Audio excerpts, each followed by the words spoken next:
What's up, everybody? Welcome back to the Dat Wrasslin podcast. Here with episode 39, Survivor Series special. One more episode from 40. How about that? We're almost 40 episodes old. Next episode's gonna be episode 40, which is gonna be amazing. So we had Survivor Series last Sunday. Since the last time we saw you, or spoke to you, or spoke at you, whatever. Mm-hmm. 10 out of, well, Survivor Series, of course, you know, Raw versus SmackDown. We all know how it goes. Fun times. Usually one of the pay-per-views to look forward to almost every year. Yep. I wasn't looking forward to it this year as much, especially with the absence of Becky Lynch, who should have been the main event of the whole fucking show. But in retrospect, and having taken in the whole show, I wasn't as disappointed as I thought I was going to be. I was still disappointed. Let's not get me wrong there. There's a lot to be disappointed at with Survivor Series, but overall, I mean, it was like a solid C plus. Pretty solid. No, I wouldn't necessarily call it solid, but it, you know, it did what it was supposed to do. So it started off with a 10-on-10 tag team traditional Survivor Series elimination match on the kickoff show. So what? Which SmackDown has won, and they didn't count as a win. And Yeah. your boys, New Day, had to go out there on SmackDown Live and fucking. Just So yeah, apparently the pre-shows are not canon. Okay. You know, those storylines, whatever. If it happened on the pre-show, it stays on the pre-show. It don't go to the main roster. So you could see Ellsworth beat Brock Lesnar on the pre-show, and it wouldn't matter. Would not matter one bit. So just because of that, I'm just gonna skip this match because apparently it didn't matter. No, I'm kidding. Okay, hang on. Go ahead. I actually just want to quickly just say this. I swear the WWE... okay, the whole tag divisions, right? Just for this match, right? I don't think the WWE, like, they actually respect the tag teams that were, like on the pre-show. But the main freaking show, we actually had, like, you know, AOP versus the Bar. And that... and everyone was, like, caring about that. But what about these other teams? What about what's like SmackDown? They actually did get a bloody point. Don't freaking actually, you know, like say, Raw only got that, only just got 6 points, and SmackDown only had 0. No, it was 6-1. Yeah. Yeah, I just don't think like WWE actually they don't actually give like enough credit to the tag team divisions. That's just my opinion, like in this whole situation. I think this was just like a massive like just stuff up from the WWE themselves. You think so? Yeah. I don't know. Yeah, because that match should have actually counted. That match should have counted. Should have counted, huh? It should have. Damn them all to hell, Ben. Damn them all to hell. Sounds like this crowd is ready for this fatal four-way match to get underway. But it didn't count. So, this match has the makings of being a match of the as you can tell, candidate. Team SmackDown won. It should have been a lot heavier of a win. Like, it shouldn't have been down to just the Usos and whoever, Wilder and Dawson, or whoever it was they eliminated. So, whatever. That's kind of very unfortunate that wasn't even counted towards the total. But let's move on to the more countable matches of the night. The Women's Survivor Series tag match, which was for Team Raw, Sasha, Bayley, Mickie James, Nia Jax, and Tamina. And for Team SmackDown, Asuka, Carmella, Naomi, Sonya Deville, and Mandy Rose. Go ahead. Yeah, there's like a lot of problems on this. Ruby Riott and Natalya, they actually, I think it was like on the pre-show, they actually I think they actually got into a massive fight, and then Alexa Bliss, the team captain, actually said to them, "Natalia, you're off the team."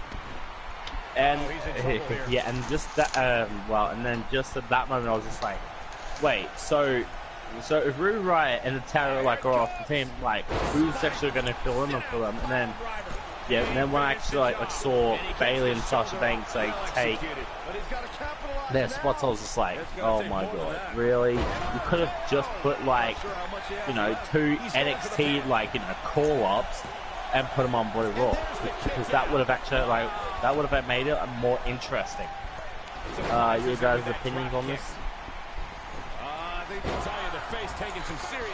I knew it was coming. I knew that they weren't going to bring anybody up.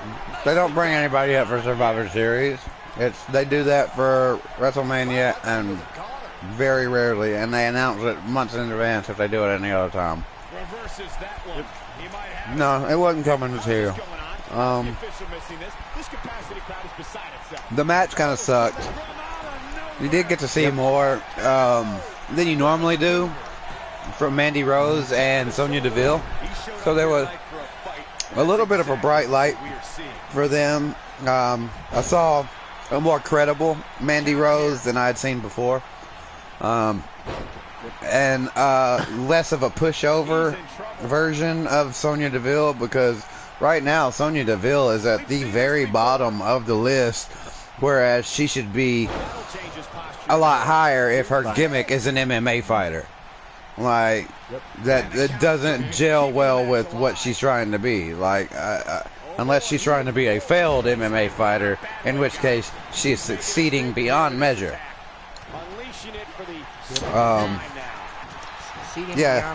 Beyond measure. Any thoughts on the women's Survivor Series, Street? Thanks, Street. Well, you see, it could have been better. Could have been better. Yo, can we actually also just talk about Nia Jax was getting booed out of the building? Yo, Nia Jax was getting booed out of the freaking building. I should say that for the entire show, but it is what it was. There was a lot of heat on Nia Jax. Thoughts on the heat on Nia Jax, guys? Do you think it's deserved? Do you think she's unsafe to work with? I think it's not deserved. Ben? I still think there's a conspiracy theory about it. I still think it was played out to be like that. Because they're playing it so hard in the WWE right now. Okay, so is this what they do in the WWE? Whenever something accidentally happens or just something unfortunate, they're just gonna play that card and use it in the WWE. It seems like they've been taking the savage route and just take everything that's unfortunately happened to somebody in the WWE and just play that card. Oh, they'll try to spin it into gold. Definitely. Hashtag face breaker. Roman Reigns is cancer.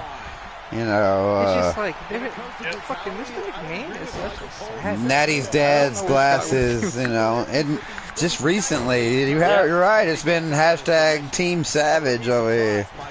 I'm telling you, bro. I'm telling you, this is hardcore stuff. I guess it's just they're trying to get ratings. That's the only thing I can think of. They're doing anything they can for a ratings grab. It's like fucking bad viral videos go viral and people imitate it. Yep. Man, everything they're trying to do, it's like they're trying to put as much heat on as many people as they can. This is the era of the heel, I think. I think everybody in WWE is going to be a heel. You're not going to have anybody that they cheer for. And if they cheer for them, they're going to get murdered. They're going to get crushed, buried. There's nowhere for them to go because they want you to boo now. I think they're making money. People are still going to shows to see, just to boo at people. Yeah, and especially Nia Jax, especially Nia Jax. But guys, I can't wait to go to Raw tonight and boo at Brock Lesnar. I can't wait to go to Raw and boo at my least favorite superstar, because I don't have a favorite because it's all heels. Impressive crossbody. Exactly, boy. starting to sense the end is near, and I don't disagree. So yeah, and just that ending, like the way that Nia Jax actually pushed Sasha Banks like off the top rope. Okay, that should have actually like I don't know like how just how to explain that. But she went to the other side of the ring. She put her hand on Sasha's butt and she pushed her off. That's how you explain that. Yep. Pretty easy, dude. Yeah, So let's move on to the Intercontinental Champion match versus the United States Champion, Intercontinental Champion versus United States Champion match. This was Seth Rollins, Shinsuke Nakamura. Go ahead. What were you gonna say?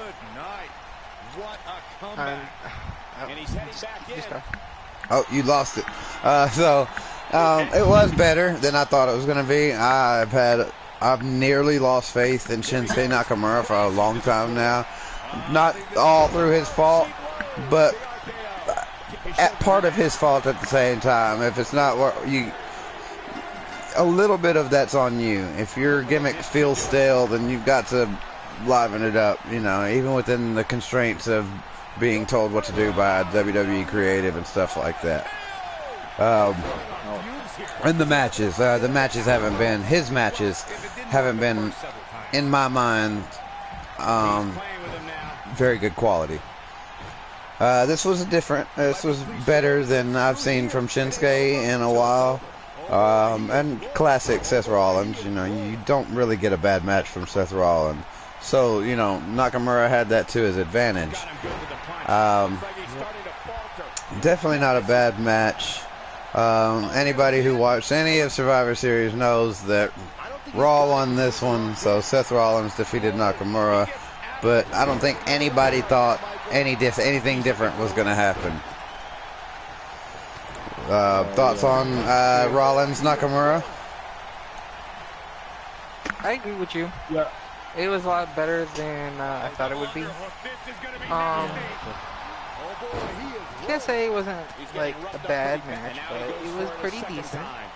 Pretty good for what it was. I gotta throw the Cobb in there, so there you go, Cobb. It is. Could have been better. Could have been better. All right. That's all I gotta say. Ben, your thoughts? Yeah. This match, like it was actually okay. It was good from both ends, like Seth Rollins being that, he was actually okay. Seth Rollins a good wrestler. Shinsuke Nakamura, phenomenal wrestler. Wait, if you put these did you just go Seth Rollins a good wrestler, Shinsuke Nakamura a phenomenal wrestler? Did you just rate Shinsuke Nakamura above Seth Rollins?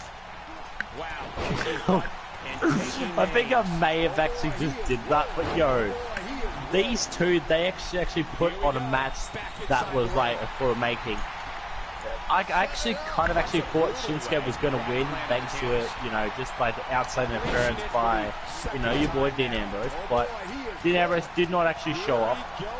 And then after Seth Rollins did win, then we actually got informed that at Tables Over Chairs, it'll be Seth Rollins versus Dean Ambrose for the Intercontinental Championship. Boo! Well, I'm going to say this right now. The Seth versus Dean Ambrose match, cannot wait to see it. No, I could wait forever to see that because I do not want to see it. Okay, you guys actually may not want to see it, but just think of the new WWE fan. Look, who are actually if that just like me, they can do the same thing I can. They can go to the WWE Network and look up, I don't know, maybe a year ago, and they can watch any Seth Rollins versus Dean Ambrose match that happened back then. Yeah, but it's now in but the roles are very different now. Seth Rollins is the face, and Dean Ambrose, an amazing freaking, he is an amazing freaking heel right now. But this whole match between Seth Rollins versus Dean Ambrose, cannot wait to see what. But the roles aren't different, Yes, Ben. they are. They've just been switched. They're the exact same. They just switched. That's what I said. So Seth we're watching Rollins we're watching the exact same thing, I just with different people. They just switched roles. It's like they changed clothes, Ben. There's no difference in the actual quality of the match you're gonna get. They just changed clothes. I'm gonna say this right now. Seth Rollins and Dean Ambrose, they are going to just blow the roof off the place at TLC. And you can actually believe that it will happen. Believe that. Believe that. Yo, Shades of Old, the Shield in that story. So yeah. Anyway, moving on. Okay. Raw Okay, tag next teams versus SmackDown tag teams. We had Akon and Rezar, AOP versus the Bar. I guess you say the Bar with Big Show, or it was Big Show in the Bar. I still don't know. You guys say that Big Show is in the Bar, but I'm still not sold on that. You don't just join the Bar. That's bullshit. No, they actually are the Big Bar. Get it? The Big Bar. Because it's the big equals Big Show, and then the bar. So see, get the Big Bar. Does anybody else hear crickets? Yeah. Wow. I hear cricket. Anyway, this match I have a serious problem with. Why do you have an issue? Why do you have an issue, bro? I get the peeing thing. The peeing, Drake Maverick peeing his pants. It was so fucking stupid. Oh, this was also when Enzo. This is what stole the show. Enzo Amore standing up in the middle of the thing. And he actually got tackled. We'll talk about that in a minute. But for the main part, you could see clearly like whatever device Drake Maverick had wasn't working right, because he barely got like a dribble going. Like it was just it failed. Like it might have been better if it like had actually worked, but it didn't. And Maybe the they whole wanted thing, it to dribble. Okay, Jesus. and the whole thing was kind of crazy. And I mean, I thought it would have been better to have Drake Maverick actually standing up to Big Show and probably like attacking him and it just being ineffective. That would have been funnier to me. Like, you know, the whole running and attacking and somebody's holding their head and their arms won't reach. You know, that would have been better than the fake peeing their pants for, and clearly like fumbling with some kind of thing. It looked like he was trying to jerk himself off over there. Like he was literally like playing, like trying to make the thing. Yeah, this was so bad. Actually, I gotta look back at this. It was terrible. I gotta look back at this because I didn't even notice for that. Yeah, you can tell that it's like it's not working right. So he's like trying to pull his pants closer to it, because like it ran straight down his legs and didn't touch the pants. So he's like trying to show that he peed himself more. It's not real, Ben. Why are you? It was water or apple juice or something stupid. It wasn't real. Yo, I don't want to know this now. Oh my God, it looks so bad. You're right. You're right. No, It's so bad. Yeah. Because Big Show was looking at his dick the entire time. He's like, come on, when is it gonna be? He somehow breaks free. Nice, but he clearly has I think It's so bad. Watch the video. Terrible. Oh my God, I didn't realize how bad it was until you pointed it out. I know it was bad, but I just didn't realize how bad it was. It's so bad that it's hilarious. It's like, it's not hilarious that's supposed to be funny. Oh my God, I've But actually it's seen so that. bad it's hilarious. Yeah, I actually just saw the thumbnail of it. Oh no. Yeah, I haven't watched it in a while. So yeah, I mean, the match itself wasn't that bad, but this just like made me go no. I almost turned Survivor Series off at this point, but you know, I wanted to see what would come out of Becky and Charlotte, or not, yeah, Ronda and Charlotte, and I wanted to see what would come out of the main event, how that would turn out. So I decided to stick it through, but I was just so disappointed that they would have went that route. I mean, not that it's a low route to go. If done effectively, it could have worked, but it clearly did not work. Like, he's just, God, he's like holding his thing, like he's trying to squeeze it or something, or pop something loose, and it's just not working. Yeah, what do you actually think of AOP winning? It's so bad. Really? God. Yeah, I just watched it again. It's like he's drawing attention. He's like pulling it closer and like so bad, so bad. But wait, yeah, hang on. What? Oh yeah, he is actually like pulling his sleeve pants up and Yeah, it was bad. They could have went a different route, like you said, but they went with that. But like we said, the main focus here was Enzo. Yep, the main focus. I don't remember who it was. Street, was it you that posted the tweet? Yeah. The very first one that got us talking about it before he even got kicked out. Yeah, he was spotted. He was spotted in the crowd by like a fan from behind. Like, I think Enzo is sitting right between long-haired dude and, you know, whichever guy. And I was like, I started looking and I'm like, holy shit, it is. Or it does look like him. And I was even like trying to take a picture to send to you guys to show y'all what he meant. And I got a couple in there, but they weren't as good as some of the ones some other people got. I was like, oh my God. And then the worst part is that he picked his time to stand up and do something when they're talking to the German announce team. So nobody ever saw him standing up. Nobody like on camera saw it. All the people on camera saw was everybody looking to the left going, what just happened? What a brutal beating we've seen.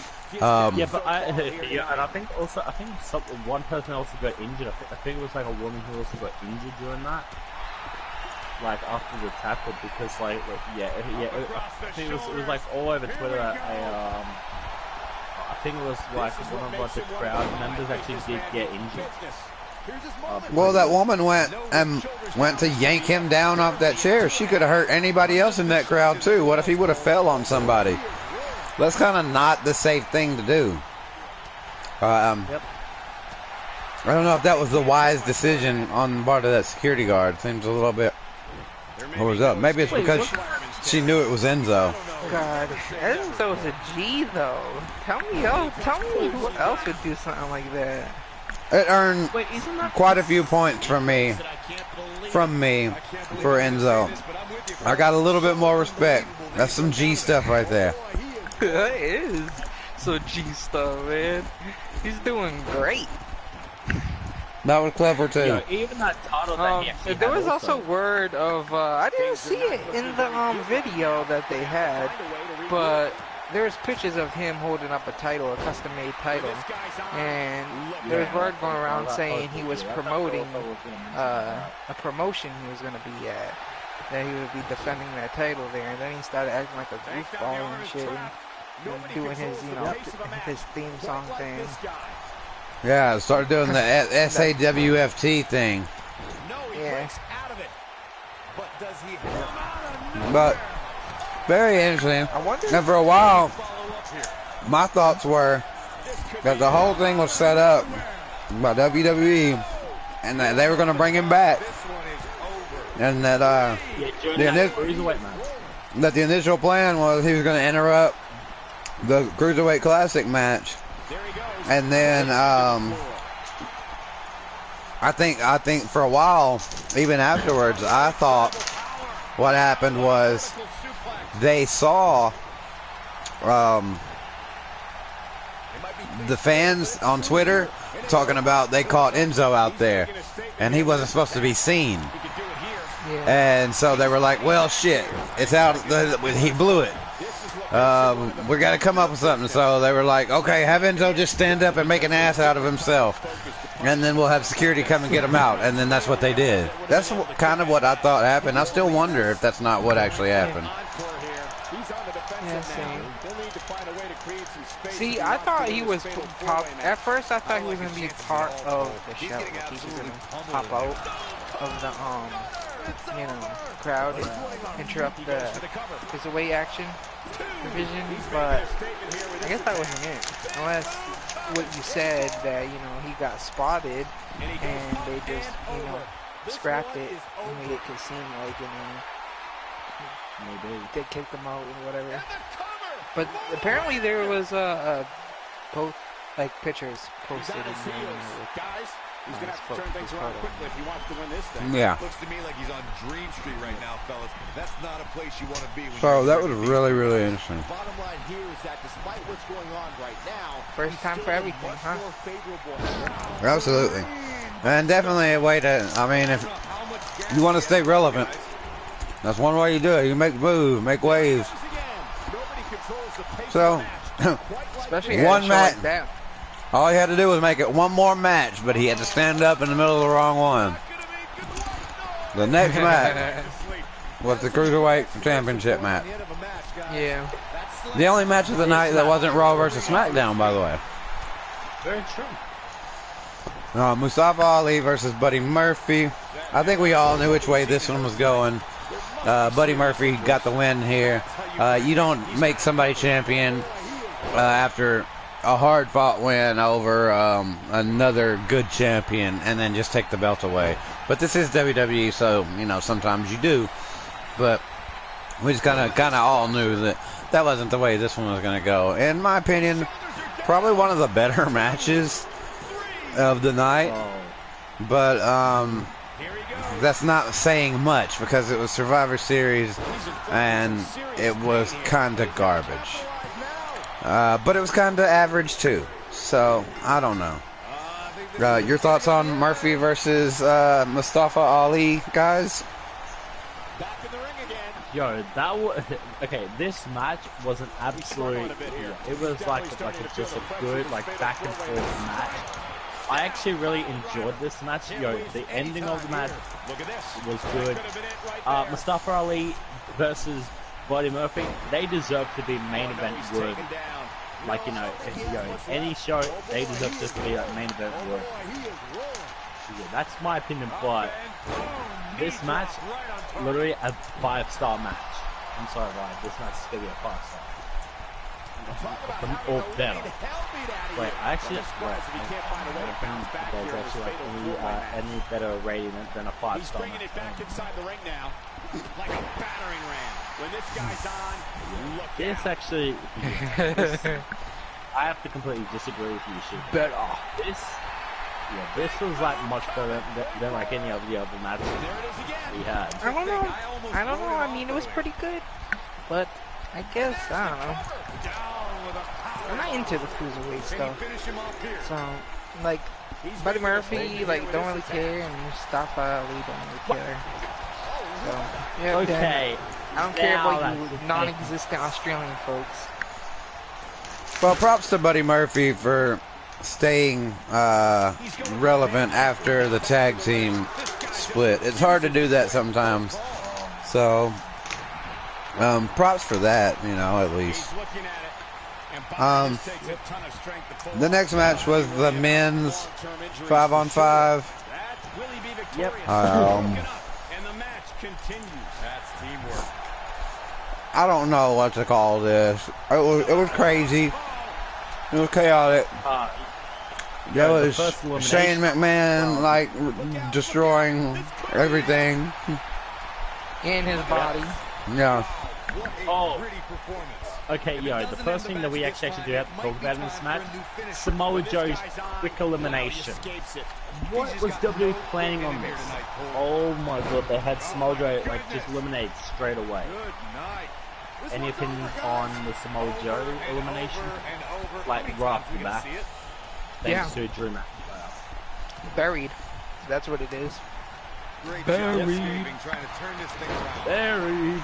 You're telling me a guy like Samoa Joe that can go up against AJ Styles multiple times and and then gets destroyed by buried. Drew McIntyre, which is basically to the crowd. Drew McIntyre is not really, you know, a fighting champion or anything big at that moment. But I know in WWE's eyes, Drew McIntyre is going to be, you know, that top dog soon. But it's kind of crazy. I don't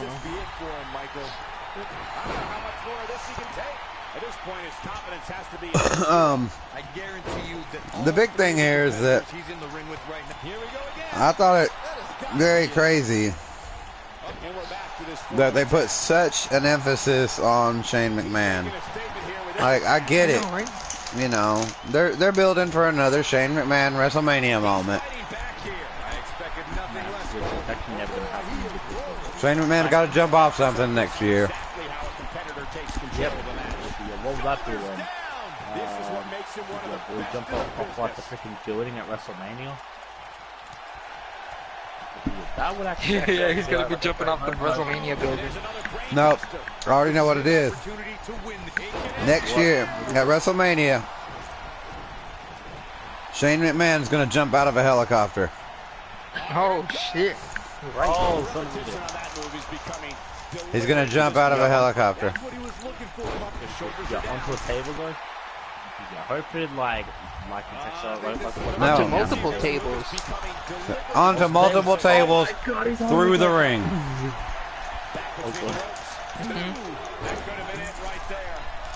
It's gonna happen.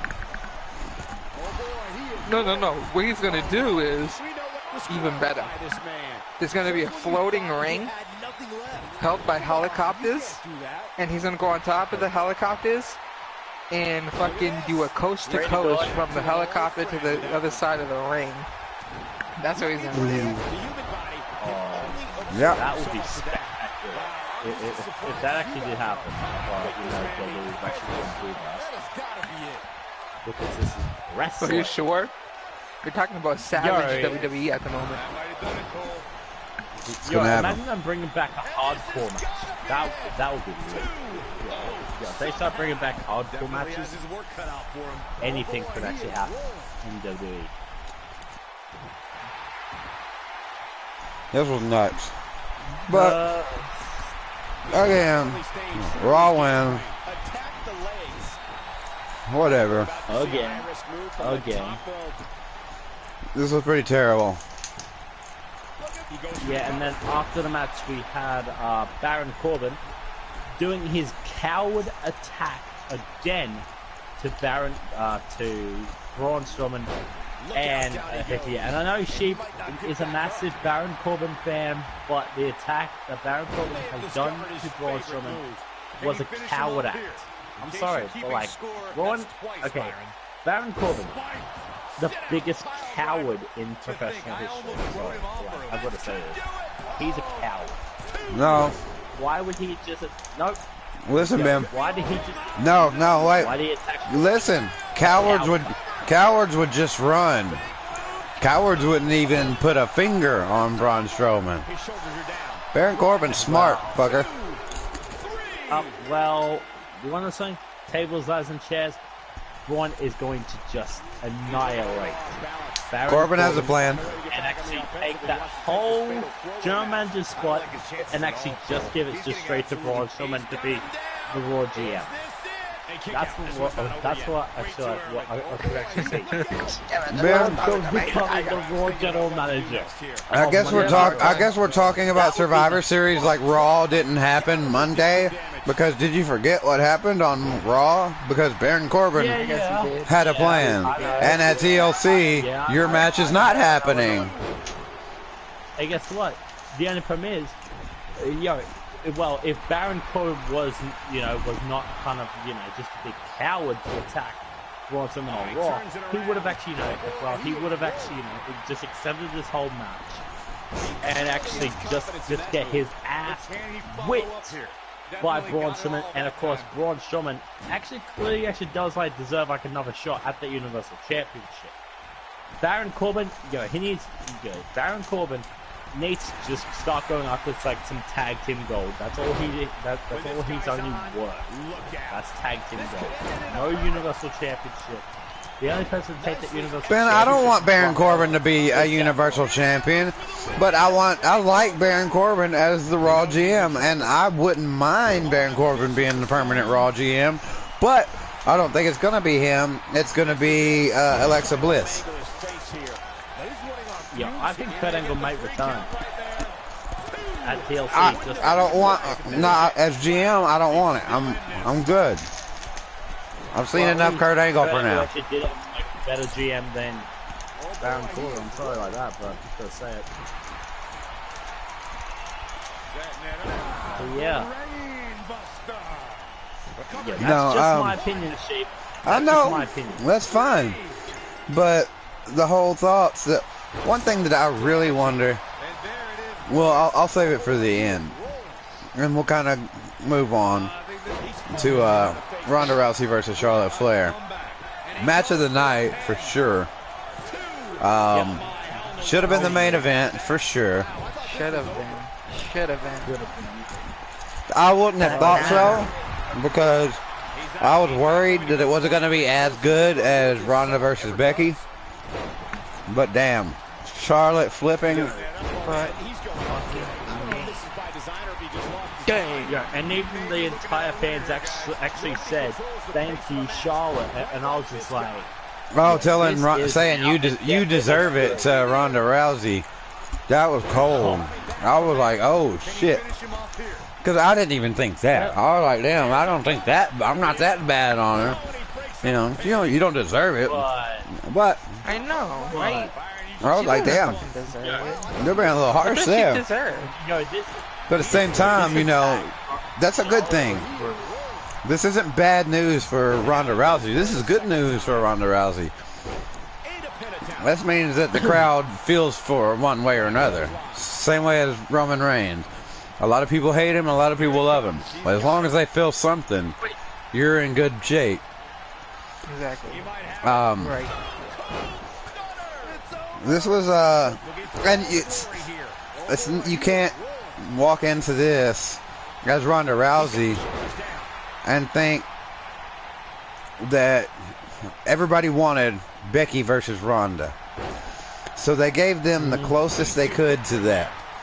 They said, well, here's what we can do. We can basically turn Charlotte into Becky for right now and just have her go snap and go crazy. And it fucking worked. It worked. Great execution. Great timing. The moves look brutal. That kendo stick. You know what? Charlotte had to have this long talk. I bet there was a long talk look, I'm fixing to hit you with this kendo stick a lot and really hard, and I'm just not going to stop. And it's going to hurt. Even that chair, shot to the freaking neck of Ronda Rousey, that was brutal. That's staged. The stomp on the thing, there's no leverage there. It doesn't hurt. Okay. But that kendo stick, you can't fake. You can't fake those welts on her arms and ribs and side and back. That was real. That shit hurt. That was good. The only problem is that now, whenever Becky is back cleared, you got to deal with heel Becky and heel Charlotte.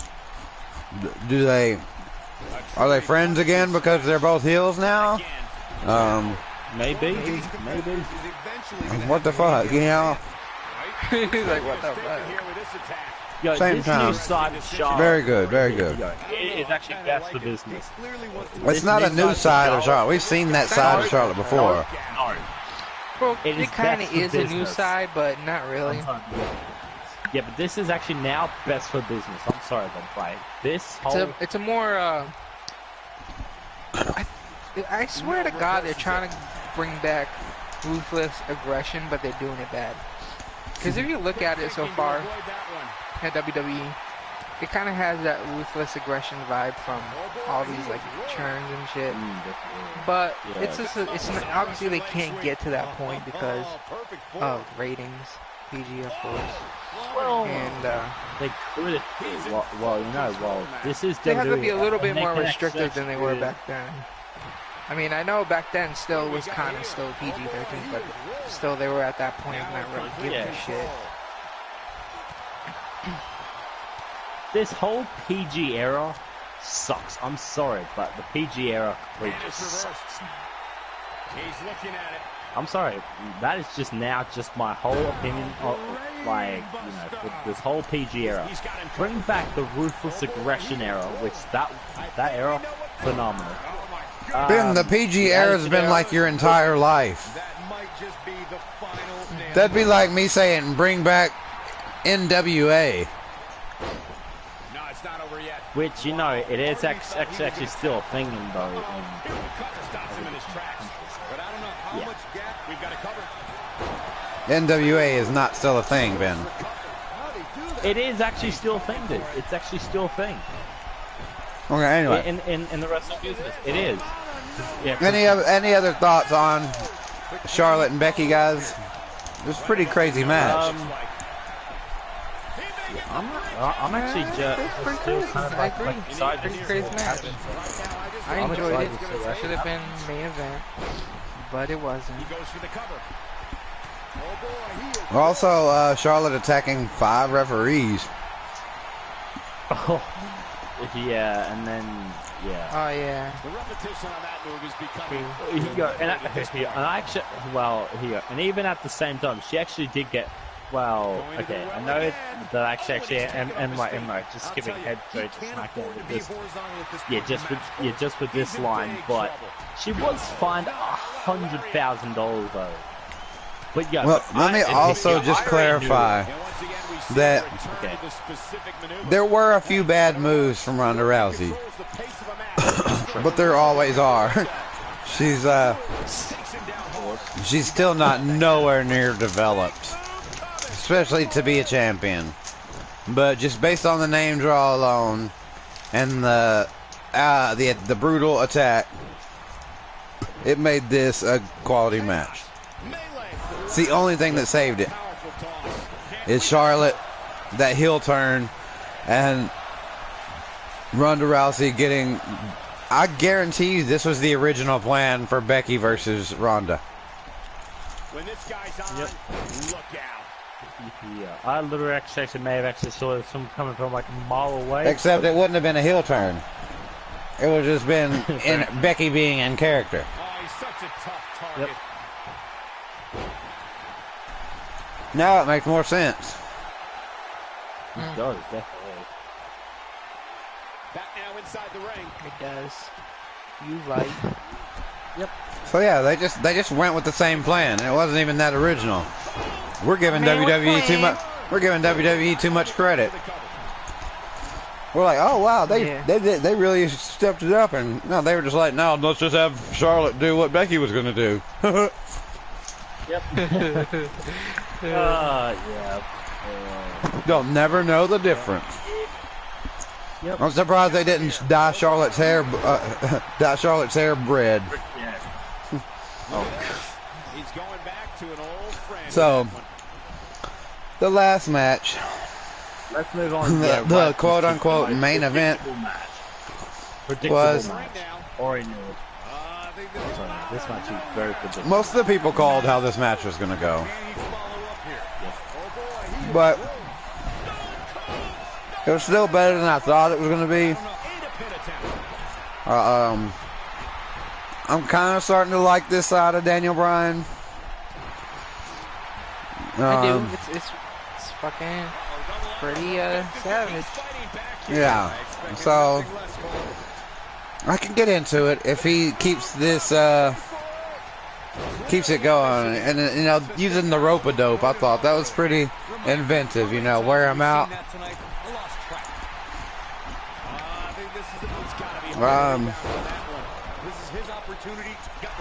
The thing is, the only way for Daniel Bryan to take this route and be this kind of character, he's going to have to acknowledge the Miz and become more like him. That's the only way he can actually become a heel, and the Miz is going to eat that shit up.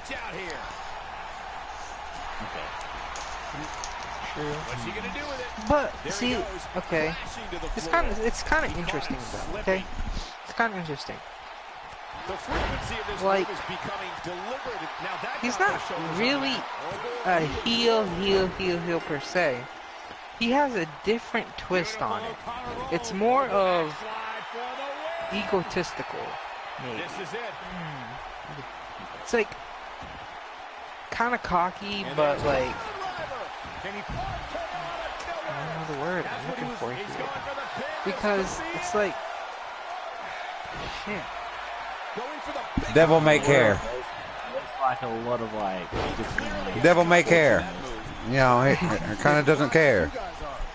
Yeah, exactly. Rebel without a He cause. doesn't care. Yeah, rebel without a cause. The only Basically, thing like, that he's just fucking around. Like, he doesn't care, man. Oh, definitely. The whole mocking of like Brock Lesnar's like signature taunt he does. That was, it was okay, but yeah, I think the more concern, like on everyone's actually mind, was just Daniel Bryan's neck getting suplexed multiple times. I literally actually just thought that they were actually just. Yeah, I literally actually just thought that they were actually going to just call the match off just straight away after those multiple suplexes. Yeah, dude, that's those suplexes, man. They are vicious. Every time. They are vicious. Yeah, but why are you worried about? You're talking about neck stuff. He's not Edge. His injuries weren't for his neck. His injuries were concussion. I know, but Yeah, still, you're saying you can't get a concussion from a suplex?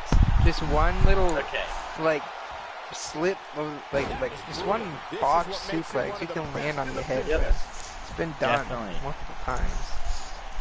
If you're worried about that, then Daniel Bryan really shouldn't be wrestling. Yeah, and also, I'm just saying. All this neck problem that he actually used to have, you know, back before he actually did retire. That was all because of his neck. Okay, what do you want him to do when he fights Brock Lesnar? Okay, I'll fight Brock Lesnar, but no German suplexes. Well, this match kind of like. This is the sacrifice you make when you get medically cleared and you decide to come in and be a wrestler. You have to risk your life and limb in the ring. Okay. It's part of it. There's almost no rebounding from a strike like that. Yeah, I would have actually rather would have actually just seen AJ versus Brock Lesnar, because AJ would have beat Brock Lesnar this time, and he would have actually just created SmackDown as like the dominant force. But the whole Bryan thing. Well, 75% of the match was Brock Lesnar, and me, a Brock Lesnar hater, of course, would actually be going for, of course, Daniel Bryan, which I actually didn't. Very shocking indeed. I actually didn't go for Daniel Bryan. I went for Brock Lesnar because I already knew who was completely already just. As soon as I actually just saw this match, already booked, I was like, no. I already knew Brock Lesnar would actually just win against Daniel Bryan. There was no chance in hell that Daniel Bryan would actually make. There is no chance that Daniel Bryan would make a part-timer. Sorry, well, thank God Soul's not even here right now. A part-timer like Brock Lesnar tapping out to a midget. Daniel Bryan. I'm sorry, I have to call him just a midget right now, but I just don't think okay, the way that they actually did this, I would have, it would have actually been like more interesting if they would have done AJ versus Brock. Well, Daniel Bryan, this whole heel turn, it actually may actually just backfire on Daniel Bryan. That's what I'm saying, dude. But yeah, this is going to completely just backfire. Ben, how tall are you? I think I am 6'4". 6'4". Never mind. Jesus Christ, you big bastard. You tall as fuck, Yeah, I man. told you. Yep, tall motherfucker. Yeah. How tall are you, Sheep? 6 foot. Yeah, wow. Everybody's fucking taller than me. How tall are you? I'm 5'8". You're the exact same height as Daniel Bryan. Wow. Exactly. So you're a midget. Yeah. To Ben, you're a midget. Yeah. You are a midget. I'm sorry. I bet if you were like looking at Ben, he would be like Hodor. There he goes, crashing to the floor. That's a fucking giant. Hodor. Yeah, that's the giant. Ben, that's your But name. But this whole match was just 75% of the match was Brock Lesnar. Like, I think Brock should actually, I don't know, because like in my opinion, I really want to just see just like someone better than like what they already are. Like, aka Seth Rollins, because of course he's like current champion. But I don't know how much gas But he has left okay, and he kicks but this match on the other hand, it was good, but I actually already knew it was just gonna be just like it was gonna be like this match very predictable. Let's actually just just move on to Monday Night Raw. No. I've got something to talk about. You don't tell me what to do. Yes, you can. Yes, you can. So, there's one big takeaway from Survivor Series that I have to point out, and that the biggest loser here is not Raw, it's not SmackDown, it's not a person. The biggest loser from Survivor Series is Fox. He gets it with a reversal. When Fox. this guy's on, look out. Fox Network. Wait, why say Fox? Because Fox paid $1 billion for SmackDown. And SmackDown got swept right before the transition. So they clearly got the worst show. They just paid $1 billion for the second best show on WWE. So that's the loser in Survivor Series. The loser in Survivor Series wasn't SmackDown. It was Fox. Yep. That $1 billion. They're probably pissed off right now. Unless it's kind of a power play on WWE, and next year they're like, well, USA, we want $2 billion for Raw. Maybe. If you want the better show, you're going to have to pay more money, right? Yeah. True. Yeah, but that clean sweep, nah, it was not even no clean sweep. It was actually, well, the points were, everyone now knows the points were 6-1, not 6-0, because that is a lot of just BS. The tag team did win. Well, the 10-man tag, well, SmackDown did, of course, win that. That should have counted. Did you watch the pre-show, Ben? I actually did. I did watch the pre-show. I watched that match so specifically, and I saw the Usos beat the Revival in that 10-man tag. But the Revival go hard. That should have counted. All day, all night. Like, this is what I mean. WWE literally, they have fucked up on this one. What they fuck up? Actually just give the credit to the SmackDown tag and also the Raw tag team for putting on one of their best freaking performance, like, for what they've actually really done. Yep. Well, I guess so. let's move on to Raw. We'll cover these pretty briefly. We'll dwell on anything that was really important. Stephanie McMahon, Baron Corbin, little promo here. Just all setting up to what's going to happen later on with Braun Strowman and Baron Corbin in their quote-unquote match. So that turned into the 6-man tag match with Braun Strowman, Finn Balor, and Elias versus Bobby Lashley. I'm so confused that. I'm so confused that that Street actually doesn't actually doesn't actually just say that. I think what he always says, Elias. I'm just like, because we were waiting on you to say it, Ben. We're letting you take over from now on. Yeah, Ben's taking over from now on. Yo, Ben's doing it. Wow. Okay. Sheep, you go on. Sheep, you go on ahead. Most people don't realize that from beginning to end, this whole thing took like an hour. This is a long segment, a long match, and it ended with them basically being able to write Baron Corbin off TV so he could go have surgery.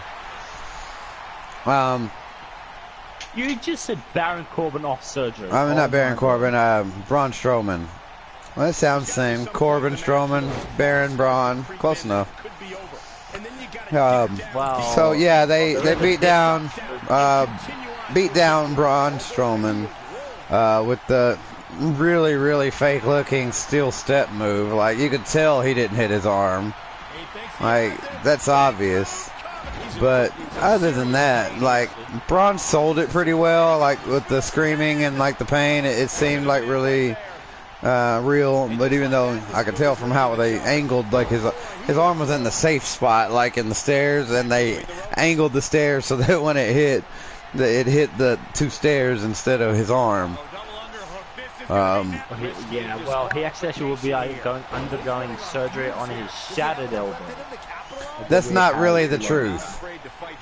That's what they wrote. That's what they're telling you, Ben, because that's what their angle is. It's probably more likely something on his knee or something like that.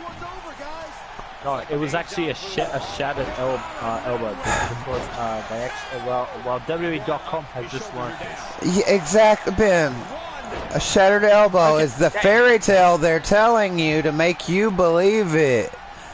What was really happening is they pretended to shatter his elbow so that he could have surgery on something that he really needed to have surgery on.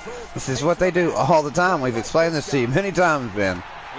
Oh, I'm sorry, but like literally, if Braun actually actually does get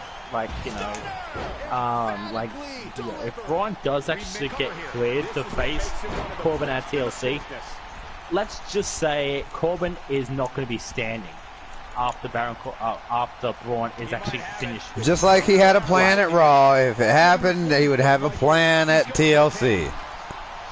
Well, you know what? Braun actually, okay. Baron deserves everything he gets now, from now on, because he does. He does deserve everything he gets. Championship opportunities, manager role. No. Braun gets all these opportunities, not Baron Corbin, because Baron Corbin, in my opinion now, is just the biggest wuss. And also, and of course, I actually will just, I'm actually going to be just stealing a line from, Braun Strowman. Baron Corbin has turned into Stephanie McMahon's lapdog. I'm sorry, but now that's just my honest opinion now about Baron Corbin. He literally has now turned into Stephanie McMahon's lapdog. Ben, you say that like it's a bad thing. No. Well, it is.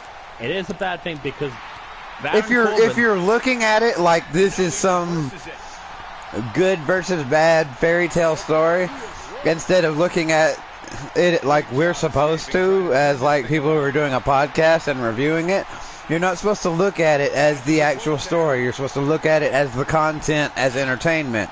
You're not looking at, Okay. I hate Stephanie McMahon because you're supposed to hate Stephanie McMahon. The more you hate somebody, the fact that you hate Baron Corbin means it's good. It means that he's good at his job. His job is to make you hate him. So he is doing his job probably better than you even realize. The more you hate somebody in WWE, most of the time, the better job they're doing. With the exception of like Brock Lesnar. Yeah, if you would actually just ask me just to name like everything I could say about Brock Lesnar, I would. But right now, Brock Lesnar, like, you know, of course, he actually won't be like around for this fucking whole whatever his contract says, which apparently his contract should not even be existing anymore. But you know where that that's all goes, so don't worry. Yeah, I would just Unleashing it for the second time now. Anyway. So, the next whole Braun Strowman thing. I even actually said I was going to go full no holds barred on this. So, yeah, I am actually just keeping Strowman thing. My word on this. Pretty savage.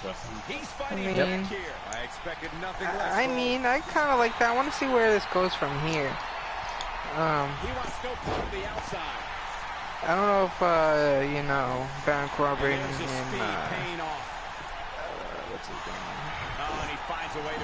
Drew McIntyre and, who's the other guy?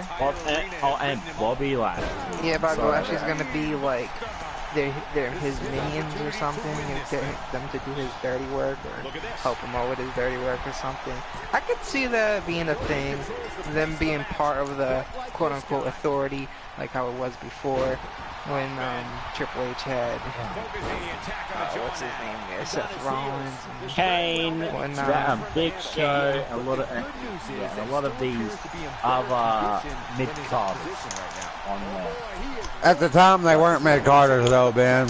They were mid carders. They were mid carders at the time. Next one we actually have. So if I'm actually now just like moving ahead, because I actually don't want to talk about Brock Lesnar or Baron. Oh, you're gonna go ahead. Okay, go ahead. What you got? I'm gonna wait for my Sorry, I just had a call. Hang on a second, guys. Yeah, just like a little bit of a break. Okay, so next was Seth Rollins talking about Dean Ambrose. We I didn't like any of this. I didn't like any. Oh my God, this was so bad.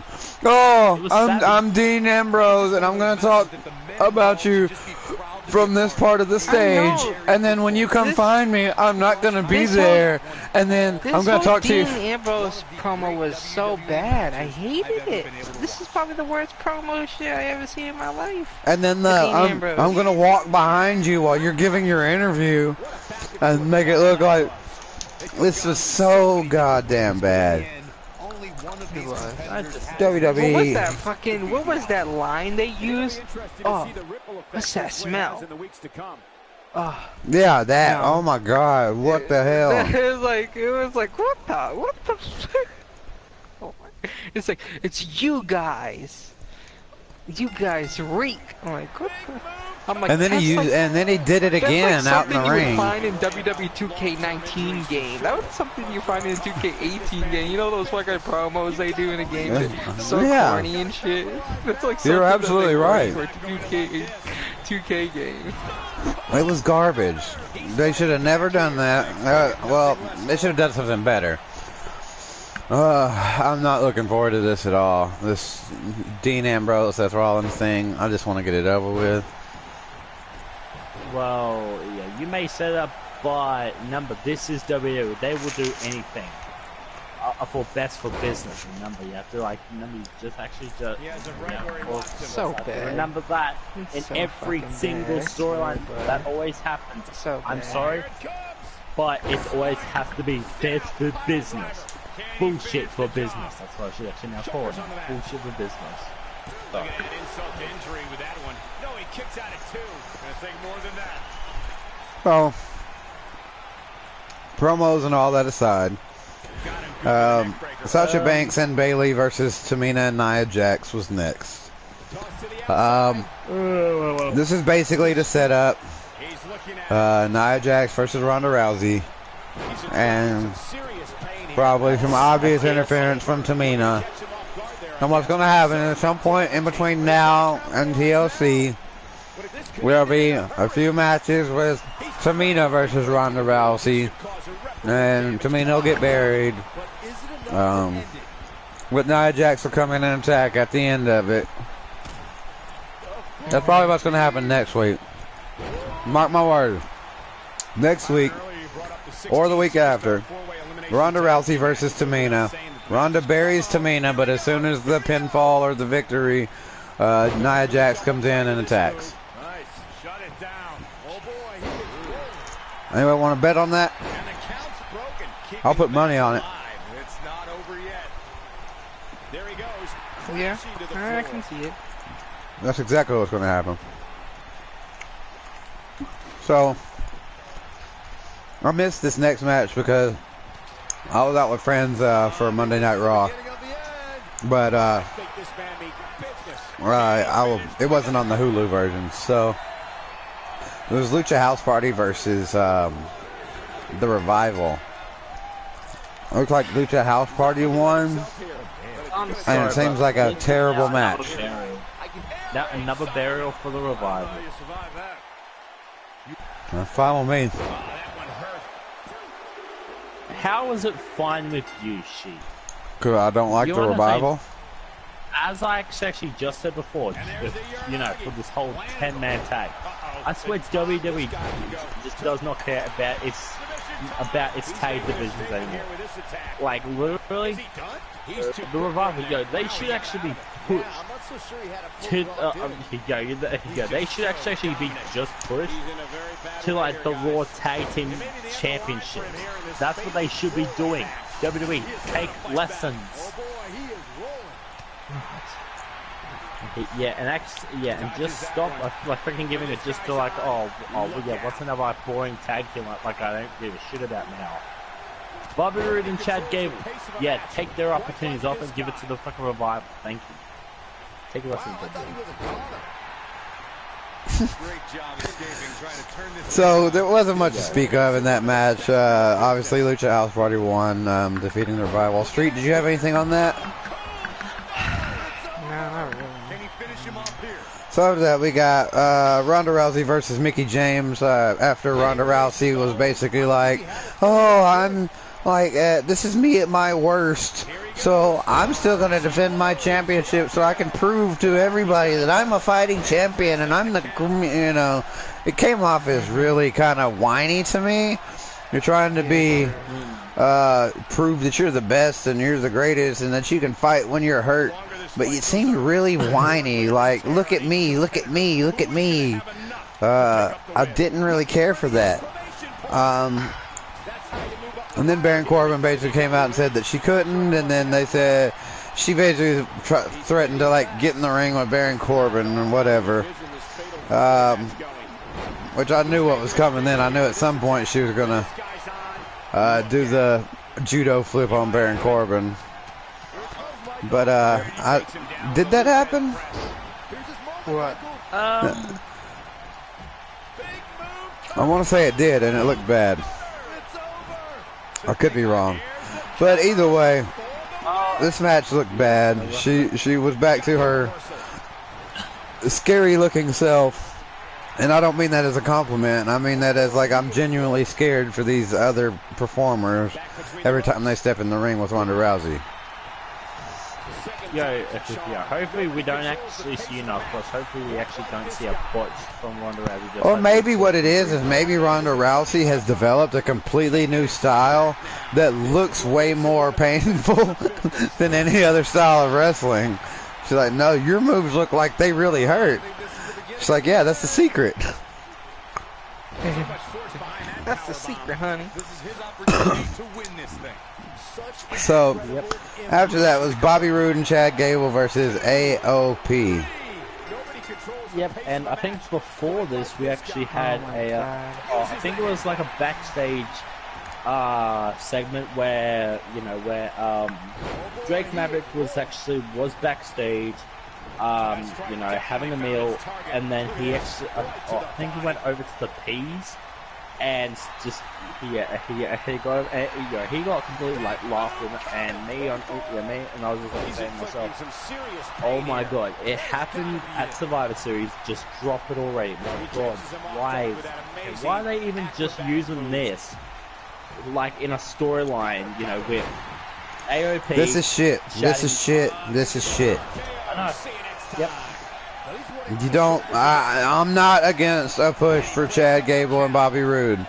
They so far have been kind of funny and interesting. I wasn't for them at all at first, but now I'm kind of like, they're kind of fun. It's like, look, it's those two. It's not that terrible now. It's kind of grown on me. But this was not the right thing to do at all. No. Just stop, please. What are they thinking? This should never have happened. They should have been buried right then and there, and nobody would have blinked an eye, and then they could have turned around and came back for it, maybe 6 months from now when things were different. Yep. Yeah, but apparently next week, of course, actually going to be getting the same match again, but it's going to be a tag team match. What was the point? What was the point of even having AOP? Yep. Well, okay. I'll say this. I actually think next week. It's going to be like too soon just to take the titles off AOP. It's too soon. Like, okay, keep the titles off like on AOP, and then just later in the track, then actually have Chad Gable.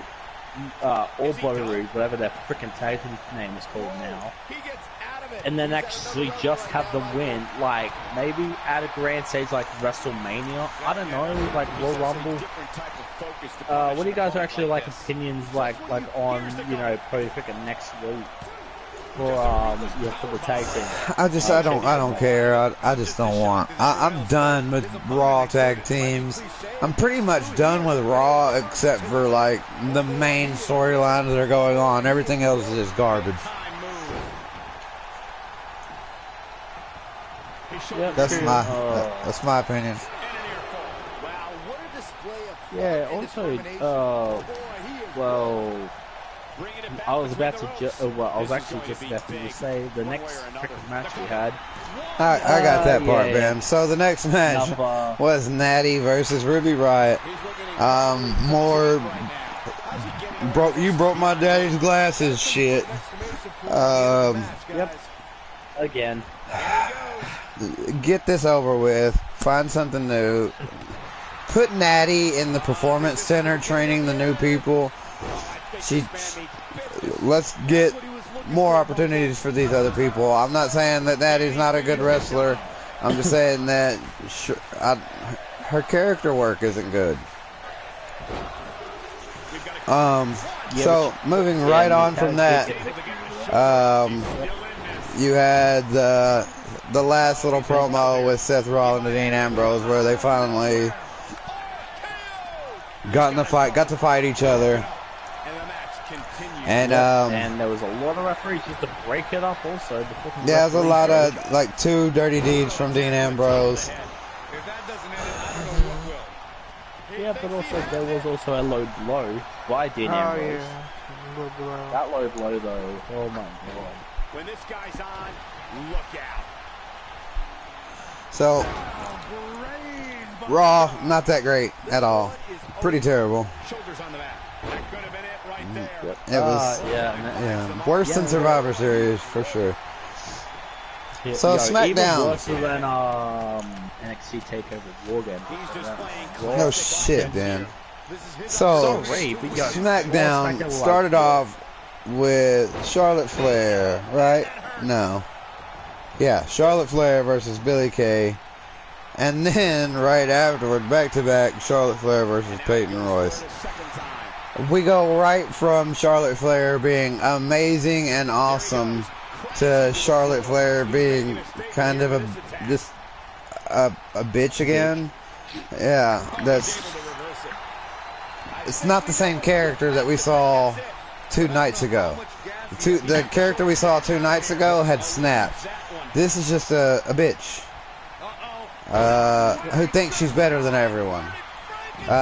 What she should have done is snapped again and like started ripping the hair out of them bitches' heads, or bust them both up, or do something dirty, break out weapons on them, kendo sticks to both of them, disqualify yourself, whatever. But she should have became unhinged. She did get like a little bit of revenge at him.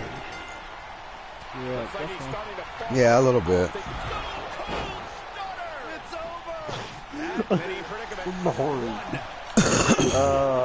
I have a lot of things to talk about for the next one. Right, the Miz TV. Oh god. So after this, we had The Miz and Shane McMahon versus the Bryant brothers after a little Miz TV. Can we just talk about this whole thing? Shane McMahon, Miz, buried by 2 jobbers. Oh, this was a comedy segment and nothing more. It doesn't matter.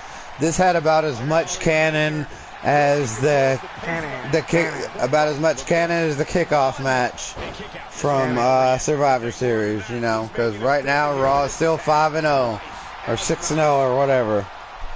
No, Sheep, it's 6-1, not to 6-0. You, but to Raw, it's 6-0, and guess what? Guess whose opinion matters more? Raw, because they got the billions of dollars and your ass is broke. Yeah, but... Yeah, but did you see how he said yeah with like a whimper right there? That's because I'm right.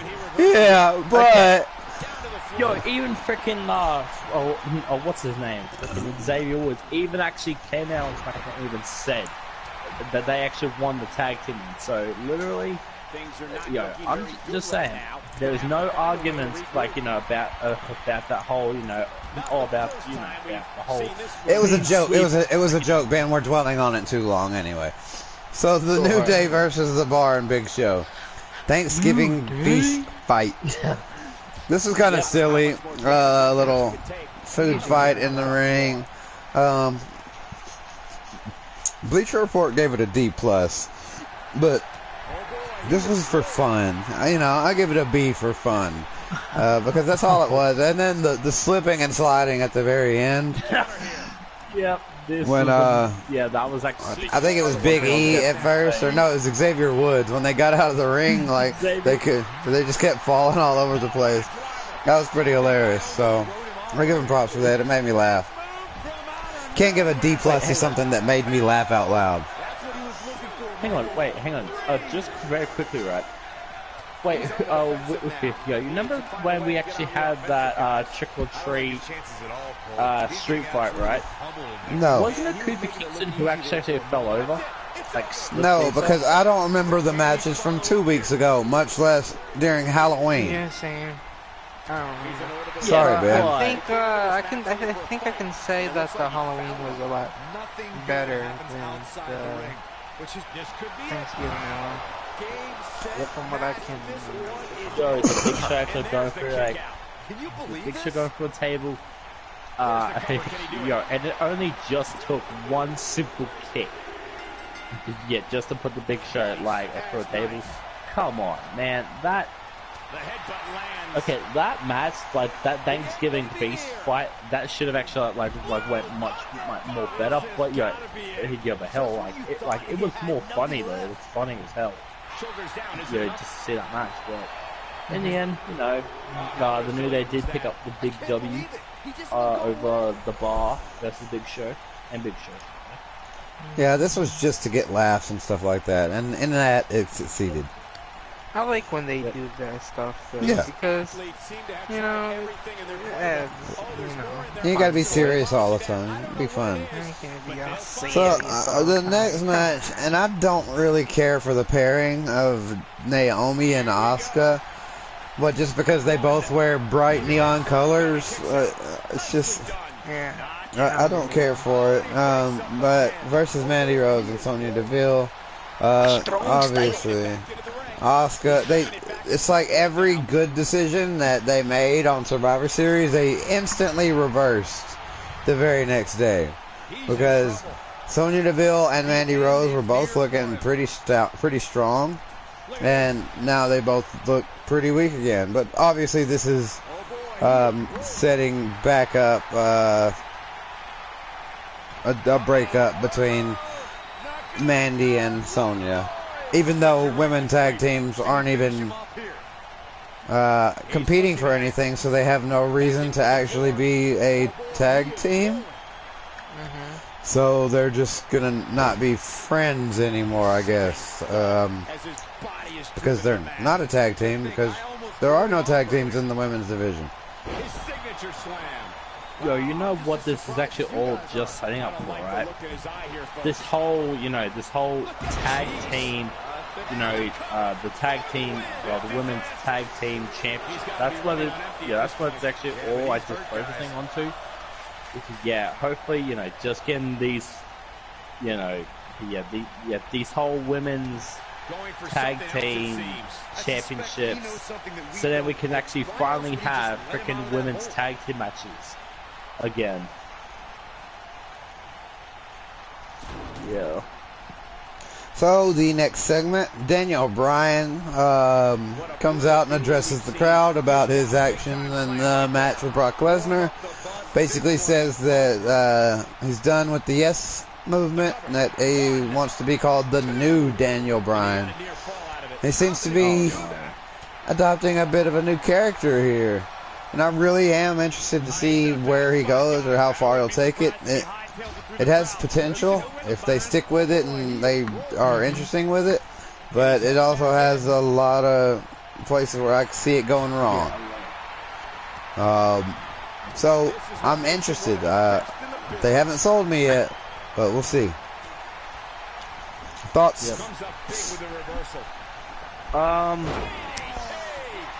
Pretty good, like I said.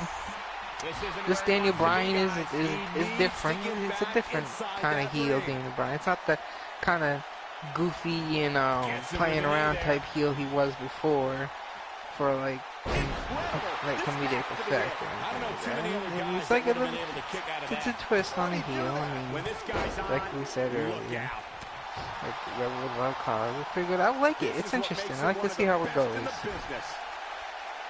See how it goes. It doesn't seem like the crowd likes it that much, but then yet they still fucking love Daniel Bryan no matter what. Yo, it actually just feels like I guess new the crowd side is of just has confused, though. I think the crowd is just confused and trying to figure him out, as well as we are trying to figure him out. Yeah, definitely. Yeah, I actually just said that that this new Daniel Bryan, he's like more confident, like in himself than what he actually was. Like with the whole the whole yes movement behind him. He was like, I don't know if this is like a good step.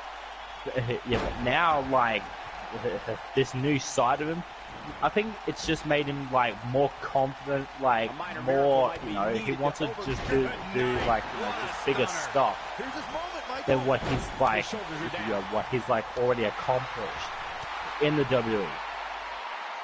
I'm actually now liking this side, but if the WWE actually play their cards right, this new side of Daniel Bryan could take it.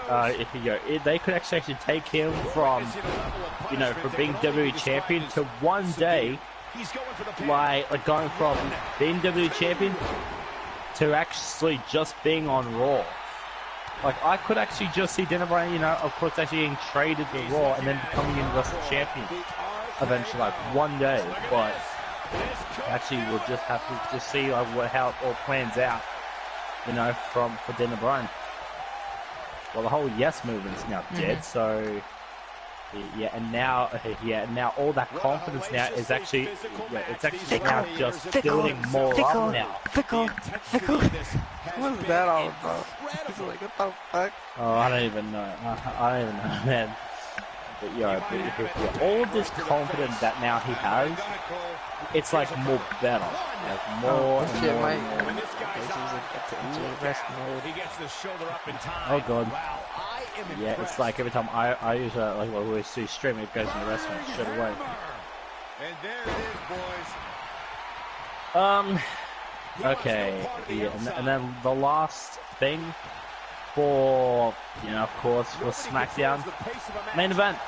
He's fighting back here. I actually am going to talk about this specific match itself. Randy versus Rey Mysterio main event. No one was expecting. Oh. He goes for the cover. 1, 2. Oh man, what could I actually just say about this match? It was like, okay, so the whole Rey Mysterio like unmasking, that was just too much. Like Randy Orton, I don't know like what to just say about Randy Orton, but that was okay. The whole mask ripping, like of like Rey Mysterio, that was a disgrace from Randy Orton's part. Like I'm that sorry, was the but point. Randy Orton, he went too far on that one. That was the point. Yeah, he went if you believe that, then he did his job. Yeah, but he went too far on this one. I'm sorry, but he went too far. Did Randy Orton go too far, or did WWE go too far? No, Randy went too far. No, he didn't, because that wasn't his decision. He didn't say, I'm going to rip Randy Mysterio's mask off. No, Vince McMahon said, hey, Randy, when you go out there tonight, make sure you rip Rey Mysterio's mask off. Cold, sorry. If you also actually do hear the fan going on, I'm sorry, but it actually got really hot in my room. Anyway, so yeah, Randy Orton, I don't necessarily agree with demasking Rey Mysterio, especially less than like 3 months after he made his debut again. But Ben, you have to understand that the whole luchador mask thing, it's not what it used to be, and it doesn't really count with Rey Mysterio when he wrestled for years without his mask, and we already know what he looks like. Yeah, I know, but like... Yeah, I know too, so it doesn't matter. It's Randy Orton didn't go too far. Nobody went too far. Yo, I know that, but like, but I'm actually just putting this, like, the mindset of like the new, the new viewers, like, that are actually, they actually now just like, they're actually now just starting. Yeah, those new viewers are saying, "Whoa, look at this Randy Orton dude. He don't give a fuck." That's what I mean. You have. That's good. You actually have to put your mindset to the new fans, though. That's good for the new fans. The new fans aren't getting a bunch of boring shit. If you don't have good bad guys, you don't have a good show. You gotta have something to hate to have something to love. The beginning of the Yep. end. So he did his job. The match could have been a little better, but other than that, I'm okay with this. As hard as it is for me to say, because I love Rey Mysterio, he's my favorite wrestler of all time. But this was finally something good from Randy Orton, better than the Jeff Hardy matches. Yeah, even the Ty Dillinger match, he was part of. Get your face out of the wind, Ben. Damn it! Ah! One thing I really hate now. We're almost done. Just turn the fan off for 5 more minutes. We're almost done. Hang on. No, I'm not doing that. I'm trying to put my chips together. That's all I'm doing. Sorry about that. Okay, so let's move on. I'm keeping my fan like it's freaking hot right now. Let's move on to NXT. So Keith Lee versus. I'm actually watching NXT right now. That's great. Yeah, Keith Lee versus Fidel Bravo was the very first match. It was kind of funny. The Fidel Bravo dude was kind of funny. But Keith Lee's still looking fairly impressive. Decent squash match, not bad. The next match, another squash match, was Lars Sullivan versus Keita Murray. Lars Sullivan defeated him within seconds, but the key point here is that right after the win, he went back after the guy, and that's when Keith Lee came out and attacked Lars Sullivan. We all know Lars Sullivan's going to the main roster within when they start showing those things, it's usually about a month or two out. So he'll probably have a little bit of a feud with Keith Lee. So I'm hoping maybe Keith Lee comes out on top. Maybe. But yeah, the main story here is, do they bury Keith Lee or do they bury Lars, who's going to the main roster? So I'm interested to see how that turns out. We'll see. The main event here was Candice LeRae versus Nikki Cross. I'm not really as much of a Nikki Cross fan as I am. I'm not really into this match, or wasn't really into this match. I'm not a big Candice LeRae fan. Nothing against her. It's just, her matches, I'm not into her turning heel with her husband kind of thing, doing whatever her husband does, or, I don't necessarily agree with that. That's like saying that Renee Young should be a heel on the announce team now. Yeah, a heel. Yeah, like Renee Young should be acting like Corey Graves now. Because Dean Ambrose is a heel too. Like, she can't be her own woman and just not agree with what her husband's doing or something like that. So yeah, that was Nikki Cross won, so there was that. And obviously Nikki Cross hopefully won't be wrestling in NXT anymore. Will be going on to the main roster. That was all of NXT. Let's see what kind of news and stuff. There's not much. Alex Riley called out John Cena. Alex Riley? What? Oh my god, really? Are they really? Okay. On Twitter. Oh, Alex Riley. Oh my god. Wow. I think this is the beginning of the end. A knee strike. Wow, this was actually a thing. Shoulders down. 1, 2.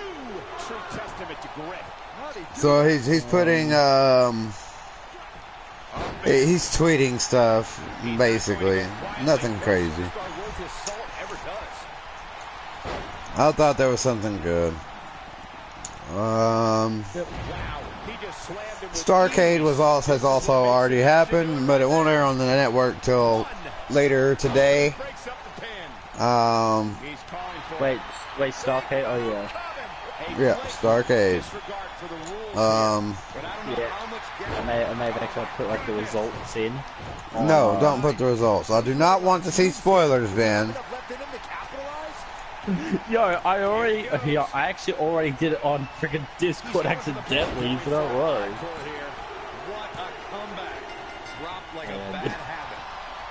Okay. Anyway, so, it seems to be that there he goes, crashing to the floor.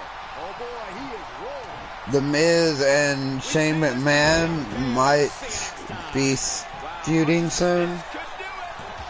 And that originally Shane McMahon was going to turn heel and face Daniel Bryan at WrestleMania. But after Daniel Bryan turned heel, they couldn't do that anymore. Yeah, I know that there is, I think there's actually a leaked footage of The Miz actually turning face. This is an incredibly he's fighting back. I think there is actually leaked footage of it. Oh, okay. We actually do have a big announcement now. Triple H announces the NXT UK takeover. Blackpool. Finally, Black what? Yeah, we're actually getting a Black what? Wait, Blackpool. Triple You should H. probably get that looked at. That's probably some kind of problem. You got black poo? No, Okay. Okay, so Triple H announced this on the NXT takeover. Street, are you still here? Street, you still here, bro? Stop for quiet. Is Mike muted or something? I'm trying to check the party. He's still in the party. Apparently, it's actually going to be taking place in Blackpool, England, on January 12th. They're gonna have a match in Blackpool in England. Okay, no, here. Ew, they're gonna have a doo-doo match. No, here. I'm fucking with you, man. I know Blackpool, England. I know. I'm fucking with you. Yes. That's all right. That's cool. Yeah, I dig it. Yeah, and I think we're actually also getting a United Kingdom Championship match also. That actually will be happening. Also. Have you been watching NXT UK? Yeah, NXT UK. You've been watching it? I have only seen. Okay, I only saw like last week's episode, so that was like, yeah. But I haven't seen this week, so. You were supposed to cover it. We talked about this last week. You were going to be our NXT UK guy. Okay, dude, give me only one more week just to prove myself that I can do it. It'll be too late for it. Oh, you're gonna do next week. So you're gonna be ready. Yep. Yeah. All right. Yeah, I'll be next. Yeah, I'll be ready All next right. week. All right. Don't forget. We're not gonna remind you. You're gonna have to remember. Hang on a second. You also actually want to know the reason why I'm going to say this right now? Because I'm going to put it on my sticky notes. I'm sorry, I'm going to put it on my sticky notes for this one. To watch NXT Takeover, to watch NXT UK. Is it this? Okay, so it's going to be like this week's episode or next week's episode. Wow, I thought he was a goner. Okay, my fingers broken. Gets out of the way of that one. Okay, I got it. So, NXT UK. What was it supposed to do? NXT UK. Yeah, I'll cover that. I'll just episode. All right. What do I have? Yeah, UK. Got it. We'll see. So guys, I think that's a pretty good spot to end it. I don't think Street's with us anymore, even though he's with us. What? Hang on, I got it. Hang on. Oh, there he is. I got some news fall asleep there, guy? Yeah, Street, did you actually fall asleep? Okay, I think I got some new news about this. Which is actually going to be a interesting thing that you actually might be hearing about it. Finn Balor's next step is in SmackDown. So we actually could be seeing a Finn Balor, turn on to on SmackDown very soon. Maybe not. You can't guarantee that that's going to do anybody any good. Half the time going to another brand, just kind of they sit at the bottom of that one. So, whether or not that's going to be a good thing yet to be told, that doesn't give me hope anymore. Oh, so-and-so's going to SmackDown. Well, yeah, they'll probably sit at the bottom there too. Oh, okay. Well, there is a plan that is actually plans going to be happening for WrestleMania 35. Lesnar versus Rollins may be happening at WrestleMania 35.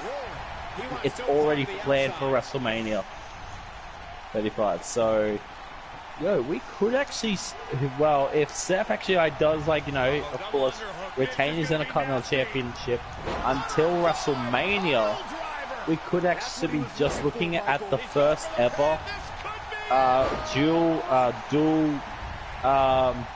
Intercontinental and Universal Champion.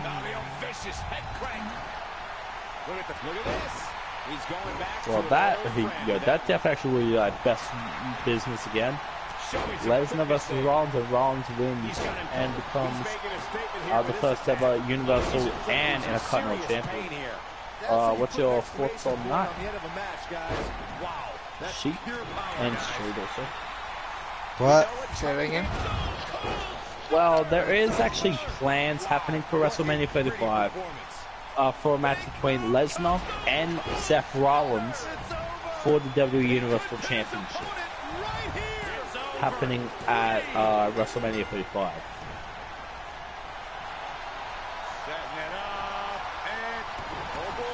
I don't know. And once again, we see a return to the specific maneuvers. Hey, whatever works. Great move. That should do it. Oh, man, right to the arm. Hyperextend your elbow. He's going for the pin. One way to find it, man. He breaks up the pinfall. Wait, should we? Okay, do you also want to talk about the whole Lars Sullivan racist joke that apparently was reported on a which okay, I'll give you just some like a little bit of backstory on this. Street, I think. Well, I actually don't think that you actually might have heard about this. So Lars Sullivan, he was doing he was in a message board battle, and and I think he actually used a racist joke in the message board battle. I think it's actually in your wrestling chat for Discord stream. Oh, Yeah, it's got Lars Sullivan caught using racist joke in message board battle. Yeah, and this was from Ringside News, Wrestling News, NW News, Rumors and Spoilers also. So yeah, I actually just saw it. I was like, okay, Lars Sullivan, again, in some like a lot of trouble. so is he not gonna make his debut then in WWE main brand? Yep. Nobody controls the pace of a match. Shoulders down. Only a 2 count. With all the damage done, you have to wonder how much more to take.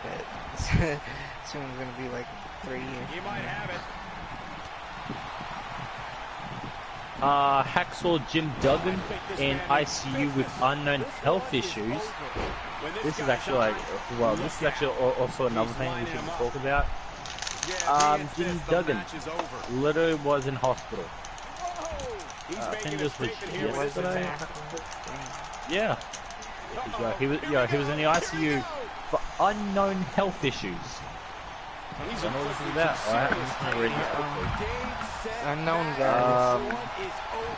Okay, WWE Hall of Famer Jim Duggan was taken to intensive care unit at a South Carolina hospital with unknown health issues. Jim Duggan's daughter, Celia, posted a picture on Instagram of the family in the hospital Thursday, which Duggan reported alongside a message that he is expected to be released on Saturday. So I think he got released today. Happy Thanksgiving from the Duggan family to yours. Your dad is in ICU, but he's in good spirits, and we are good. We have a lot to be thankful this year. Duggan, 64 years old, is still active in wrestling on the independent circuit. He competed for Impact Pro Wrestling in June, winning the Armageddon Expo Cup by defeating Mr. Bones. What?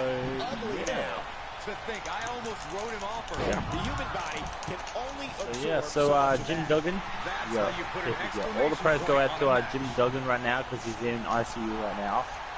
Well, if they're about to release him, then I mean, definitely still prayers for him. But I don't think he's. Well, he's still in there. You're still in ICU. You're never out. You're not out of the woods yet. But still, thoughts and prayers for Jim Duggan. Yep. Yeah. Hang on. Next. Why is my computer's is just going so slow today. Well, it's all good. This is probably a good enough place to call it a night. Yep. Thank you guys for stopping in. We're sorry that Soulamazin couldn't be here. He was doing some soul-amazing things. No telling what that guy was up to. It's in Florida, so he's probably like doing bath salts and eating people's faces. So Let me actually also That kind of see what stuff. Soul is that's right what they do in Florida. Florida. Florida. Please don't tell me. Florida, down in Florida. Florida. You know, down in Florida, they be doing crazy shit down in Florida. But yeah, catch us next week, same time as always. Dat Wrasslin podcast every week, same time. We're always here. It's like clockwork. We're like the post office. Rain, sleet, snow. We're always there. Dat Wrasslin podcast over and out.